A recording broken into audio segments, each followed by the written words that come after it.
In dozens of pulse growing villages from Andhra Pradesh dry belt to Madhya Pradesh rice fallow fields, farmers still struggle to secure a steady price for their crops. Imports surge, domestic production falters, and the 2 crore pulse growers promised relief find themselves caught between a powerful center and comparatively powerless states.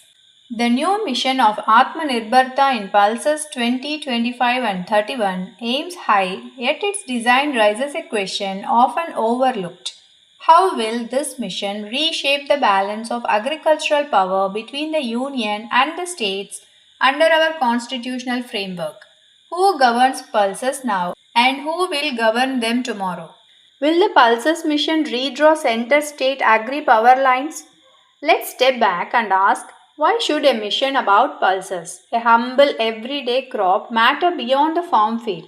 At its heart, agriculture is about our food, our livelihood, our environment, and our democracy. The way we govern agriculture says as much about farming as it does about the balance of power in our federation. The pulses sector becomes a microcosm of big questions. Who sets the rules in agriculture? Who benefits and who loses? How the center and states cooperate or clash? The mission for Atmanirbharta in pulses is being hailed as transformative. Its promise to lift 2 crore farmers, achieve self-reliance in key pulses, reduce imports, improve nutrition, boost rural incomes. But for all its ambition, it also throws the spotlight on how the center and states share or do not share power under the 7th schedule of the Constitution. Let's clarify some basic facts. Under our constitution, the 7th schedule demarcates legislative subjects into 3 lists. The union list, that is the list 1, state list, that is the list 2, and concurrent list, the list 3. Agriculture is squarely in the state list. Entry 14 of list 2 says agriculture, including agricultural education and research, protection against pests and prevention of plant diseases. That means primarily the states have the power to legislate and regulate agriculture. Yet with missions like this one, the center is front and center, designing policy, allocating funds, mandating procurement, and seed kit distribution. The friction between formal constitutional allocation and practical policy reality is real.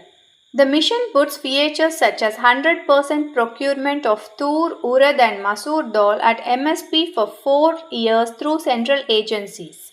It requires states to prepare 5-year seed production plans, use the Sati portal, adopt cluster-based approaches across states. This means the union is shaping pulses policy in key respects that traditionally fall in the state's domain. Pause and reflect.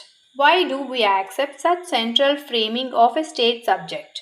Who benefits when the center takes the lead and who risks being sidelined? From the farmer's viewpoint, assured procurement sounds beneficial.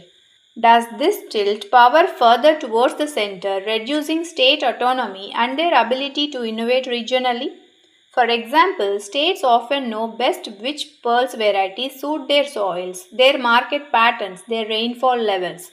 If the mission imposes one size fits many seed kits or procurement mechanism, local knowledge may be underused. On the other hand, the center might argue that pulses are a national nutritional and import dependence problem. So, a unified strategy is justified. That tension is the essence of federal agricultural policy. The mission targets achieving 350 lakh tons of pulses production by 2030 and 31, expanding area to 310 lakh hectares and increasing the yield to 1130 kg per hectare.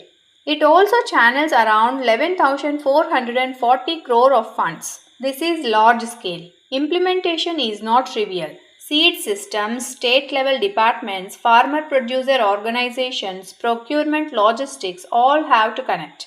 The states are not mere bystanders, they must execute on the ground. But that brings up the question, does the mission shift executive power as well as de facto legislative power? For example, states accepting 100% procurement by central agencies may find less flexibility in how they channel their own schemes. The constitutional design gives states domain over agriculture, Yet funding and programs increasingly come with central conditionalities. Let's ask, how does this compare globally? In federations like Canada or Australia, agriculture largely remains state or provincial domain. National frameworks exist, but provinces set many rules. India's pattern has been centralizing in agriculture through schemes, subsidies, minimum support price, procurement, seed networks. The seventh schedule acts as a formal check, but in practice, coordination and often central dominance prevail. The mission intensifies that trend. Pause now. Think, if a state wanted to prioritize a different pulse crop or adopt a radically local seed variety model outside the central program, could it? Does the mission allow genuine regional variation or is it standardized? What happens if a state's climatic context or farmer preferences differ from the center's design? The essence is when states' legislative power over agriculture remains but implementation is heavily centralized, is federalism pursued in spirit? From a moral clarity standpoint, we must ask who is empowered and who is being bypassed. Small and marginal farmers stand to gain from assured procurement, better seeds, diversification. That is ethically positive.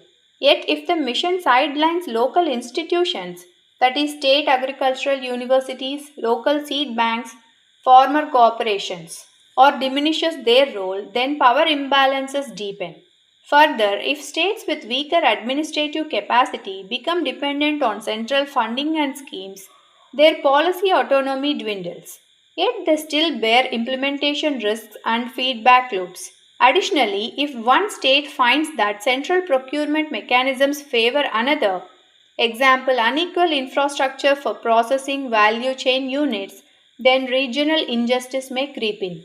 In terms of transparency and accountability, when the missions programs function through central agency but execution is in states, who is accountable if seats underperform or procurement logistics falter?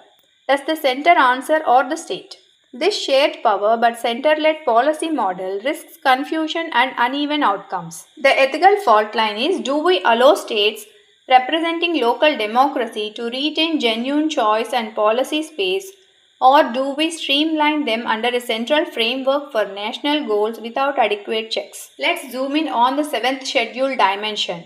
Agriculture is a state list subject. Yet the central government, through this mission, uses strategies that involve procurement, that is traditionally a market or regulation domain, seed distribution, which is often a state domain, area expansion under agri planning. While the center can incentivize through funding, the architecture of the mission suggests a more directive role, setting production targets, specifying seeds, requiring states to roll out central schemes. In other words, while legislative power remains with the states, practice shows substantial policy and implementation power shifting to the center.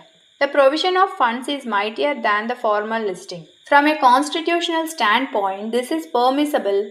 States may cooperate, accept central schemes, or the parliament may legislate under specific entries or through union powers, for example, under union trade or import obligations. But from a federal integrity view, the concern is whether states are becoming mere implementers rather than equal partners. The mission could become a template for other agri missions, further tilting power. Additionally, as noted in the enumeration of powers document, there is a trend of the union and concurrent list expansion at the expense of state list entries. What should happen? First, the mission must consciously embed true state participation, not just procedural consultation. States should have tailor-made modules for their agro-climatic zones, ability to deviate from central seed kits if evidence supports local varieties, and decision-making on value chain units aligned with state industrial policy. Second, there should be clarity about procurement. While national aggregates and import reduction matters make sense centrally, local marketing and regulation of pulses could be devolved more aggressively. States could set up state level MSP procurement if they wish. This safeguards regional interest.